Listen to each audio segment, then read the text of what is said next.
Oke, selamat sejahtera semua.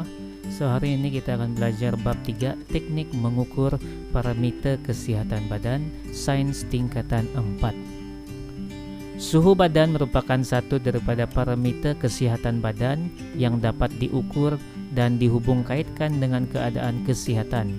Suhu badan normal manusia ialah 36.9 darjah Celsius atau 37 darjah Celsius.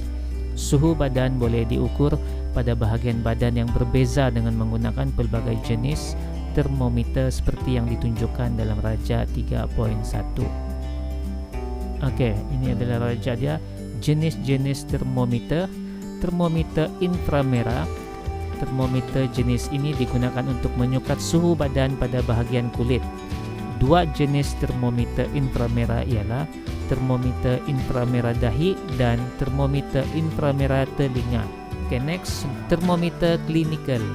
Termometer jenis ini boleh diletakkan di bawah lidah atau di celah ketiak untuk menyukat suhu badan.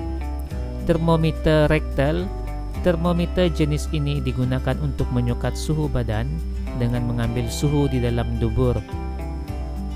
Termometer makmal.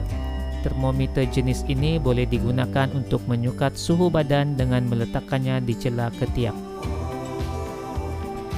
Julat suhu badan yang normal bagi bahagian badan yang berlainan. Bahagian badan manusia, kulit 32 hingga 35 darjah Celsius.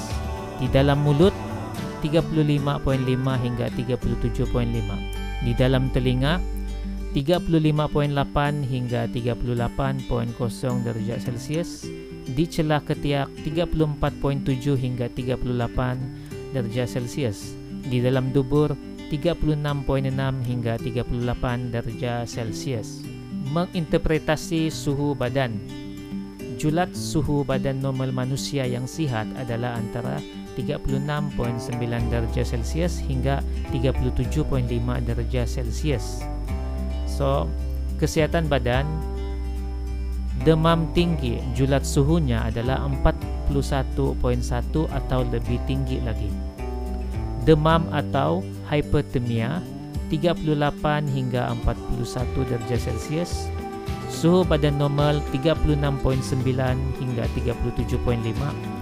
Hipotermia 35 atau lebih rendah daripada 35. Jangkitan penyakit, demam jika melebihi suhu normal 37.5 darjah Celsius merupakan simptom penyakit berjangkit demam denggi, malaria, Zika, kepialu dan leptospirosis.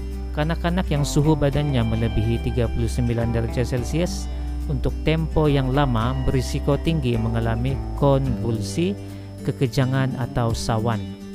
Tuala lembap dan air berais boleh digunakan untuk menurunkan suhu badan. Keadaan panas yang melampau. Suhu persekitaran melebihi suhu badan normal menyebabkan haba diserap ke dalam badan. Haba badan akan meningkat melebihi suhu normal. Badan akan menjalankan proses homeostasis untuk mengekalkan suhu badan pada suhu normal. Jika homeostasis gagal, suhu badan akan terus meningkat. Stroke haba akan berlaku. Ais dan air sejuk digunakan untuk menurunkan suhu badan mangsa stroke haba. Senaman. Sewaktu bersenam, kadar respirasi sel dalam badan meningkat. Sebahagian tenaga untuk menggerakkan badan, sebahagian tenaga lagi dibebaskan sebagai haba tambahan. Semakin aktif aktiviti fizikal, semakin banyak haba tambahan dihasilkan di dalam badan. Jika homeostasis gagal, suhu badan akan meningkat. Ais dan air sejuk digunakan untuk menurunkan suhu badan. Keadaan sejuk yang melampau.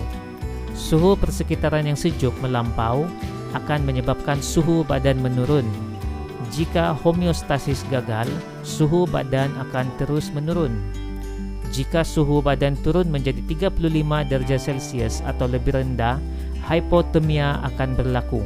Hipotermia serius boleh membawa maut. Pakaian panas digunakan untuk mengurangkan kadar penurunan suhu.